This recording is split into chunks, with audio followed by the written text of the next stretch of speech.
ಯೆಶಾಯ 46ನೇ ಅಧ್ಯಾಯ 10ನೇ ವಚನ. ಆರಂಭದಲ್ಲಿಯೇ ಅಂತ್ಯವನ್ನು ತಿಳಿಸಿದ್ದೇನೆ, ನನ್ನ ಸಂಕಲ್ಪವು ನಿಲ್ಲುವುದು, ನನ್ನ ಇಷ್ಟಾರ್ಥವನ್ನೆಲ್ಲ ನೆರವೇರಿಸುವೆನು ಎಂದು ಹೇಳಿ ಇನ್ನು ನಡೆಯದಿರುವ ಕಾರ್ಯಗಳನ್ನು ಪುರಾತನದಲ್ಲಿಯೇ ಅರುಹಿದ್ದೇನೆ.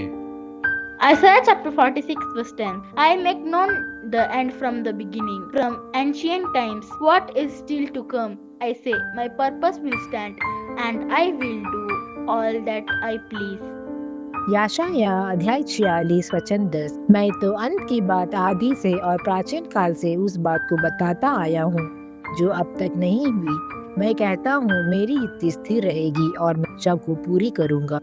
ஏசாயா 46 அதிகாரம் 10 வசனம். அந்தத்திலுள்ளவைகளை ஆதி முதற்கொண்டு இன்னும் செய்யப்படாதவைகளை பூர்வ காலம் முதற்கொண்டு அறிவிக்கிறேன். என் ஆலோசனை நிலை நிற்கும், எனக்கு சித்தமானவைகளை எல்லாம் செய்வேன்.